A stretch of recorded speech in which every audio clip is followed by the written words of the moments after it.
Alright, what is going on, ladies and gentlemen? Randy here with RTS Mobile Gaming, bringing you a fantastic video today. We are playing Lord of the Rings Rise of War, and in today's video we are talking about an interesting build that I am running on my Khamul. It is a unique build that's highly expendable with some good commander damage, so let's get right into it, okay? If you're looking for a good face-cranking build and you are running on the regular servers, this won't work on RP, this could be the build for you. So let's get into it. Like and sub. Let's rock and roll. First things first, it is a commander damage focused build, and it is anti-burn damage, okay? I literally put this together almost as a joke, and then it's worked so well that I'm probably gonna train some more of these troops and do it again. So how the build works, I'm rocking tier 2 knight troops. This is the men faction, very tanky downgrade from the cataphracts, which are the tier 3. The tier 2 knights still have the full protection for minus 15% damage received for melee, plus another minus 10% damage received. So against a unit like the alchemist, this is a 25% damage reduction just from the knight's passives, okay? They also have fairly decent attack for being a tier 2. They have very high HP for being a tier 2. They have great speed. The only big difference between the knights and the cataphracts is their defense is about 30 or so less than the cataphract, okay? So you'll have a little bit lower defense, but overall very similar units. Okay, so the build that I'm running with Khamul is I'm running a lot of focus gear, and I'm really running this helm that I literally level up as a joke. I was like, okay, I've got a couple of these Arnor casks lying around. Why don't I see how the knights play out? So what I did is I picked one with Blinding Barrier, which is this ability down here. It's going to reduce the focus, burn, and poison damage received by my knights by quite a bit. This is going to be extremely strong against Witch Kings or Khamuls, Gil-galads, Saurons. Right now I've been facing an enormous number of Saurons with damage builds. This is going to massively reduce the amount of focus damage received by my tier 2 knights, okay? So that'll keep my march alive. The chest piece I'm wearing isn't the best. I'm just wearing it because it has focus on it and defense to men, which will help the knights, okay? But basically you want a lot of focus gear, okay? Weapon-wise, I'm using the Carver, which is going to have great focus as well as the additional focus damage on hit. And then damage-wise itself, or I should say skill-wise itself, I've got 3 points into the Black Easterling and Black Rider just to give my knights immunity to madness. You don't really have to do that. They're not there to do any damage, but why not? In addition to that, I've got the Respect level 3 Ring Wraith tree fully maxed out. 29 out of 29 there. So that's going to give me increased focus damage dealt. My Nazgul Shriek's going to deal a nice nuke plus a stun. Morgul Poison's going to deal fantastic poison damage, okay? And then I've got the Shadow of the East, which is going to deal focus damage. This is actually a pretty decent looking nuke from Khamul. We'll look at a report in a minute and go through the actual damage output of these skills, okay?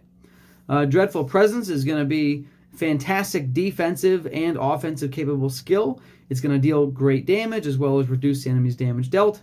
And then we have poison damage here, which recently got buffed and it's no longer avoidable. So this is going to deal damage every round, okay? My overall focus with this build is at 315. I think if I really optimized the gear and took out some of the garbage here, I could get them up to the 360, 370 focus range. But here it is at that current build with that current status. And yeah, I get it. This Khamul is, it's not a mega Khamul. It's a level 42. But he is running anti-cavalry on him. So I feel like this was decently done.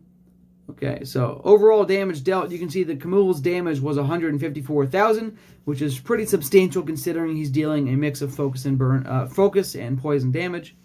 Okay, my soldiers did not deal a whole lot of damage. They tanked quite a bit. Overall, my damage output was much greater than my damage received, okay? Into the rounds. Let's take a look at the first couple rounds. I just want to show you how the nukes actually played out. Okay? So basically, the thought process is, are tier 2 units good enough to use on a commander damage build like this? Because they're highly expendable, they're much cheaper, and they train faster. and if they can live long enough to get some damage out, I can really injure some enemy metacomps like the Saurons or the Black Serpents or the Witch Kings, and maybe even force a draw with them in order to really make some progress in the fights. Okay. So here's round one. All right. Round one. Okay. Khamul attacks. There's the physical damage. There's the smite for 1500. You're not going to see a whole lot of damage from Khamul in the first round. Nazgul Screech. Round two is where the Nazgul nuke's going to drop, plus Shadow of the East knock. So Shadow of the East for 5400 damage. Boom. Okay, we've got Smite for 1500. Morgul Poison's now going to be ticking. Poison damage ticking for 3000. Okay. Nazgul Screech hitting for 7000 damage against the Corsairs. Look at that. Did I miss the other Nazgul Screech? Almost 7,000 damage against the Dragoons, too. Look at that. All right, so he's really putting out some nukes here in round two. Let's see how round three looks. There's Dreadful Presence in round three, which is going to massively reduce the damage dealt by the enemies. Highly defensive there. Nice little 12,000 damage pew-pew there. Okay, there's Khamul's Poison still ticking. There's a Smite. Let's see here. Poison damage for 3k. Another poison damage for 18. I mean, there's Shadow of the East again coming in around 4. Every other round there, right? Okay. Look at that. 5,000 damage. So Khamul really is putting out quite a bit of damage. That's important to note. The other important thing that I want to look at is a different report against an enemy Khamul. This is, I basically just didn't withdraw from my draw.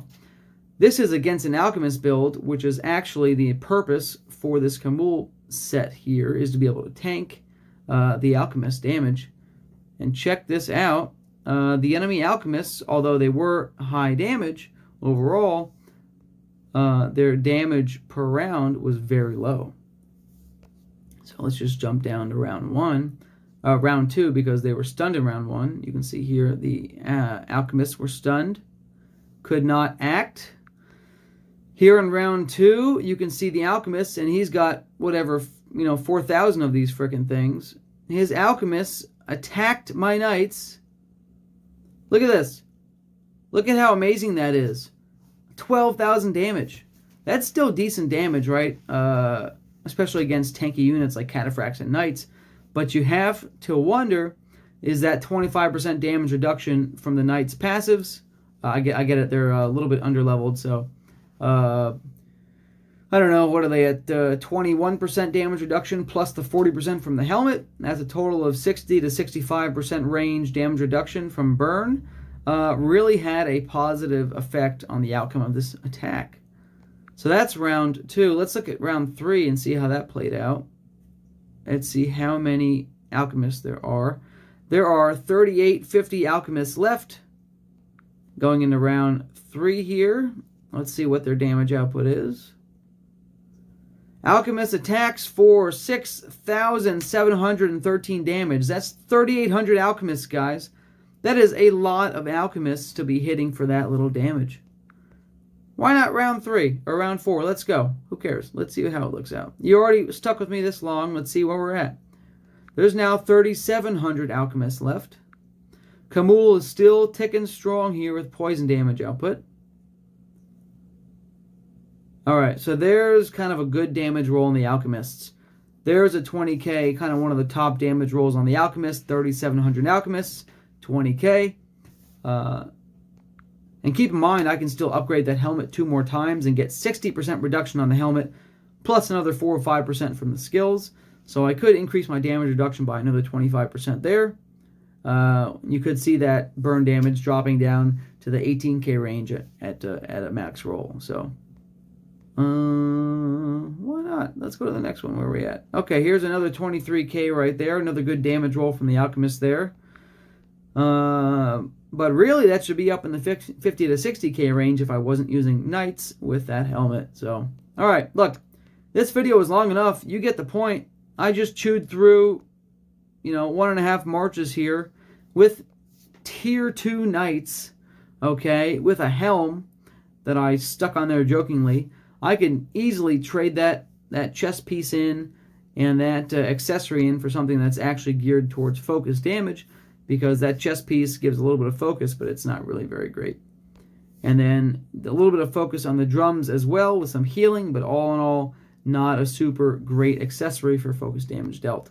So I could swap those out and see how that plays out.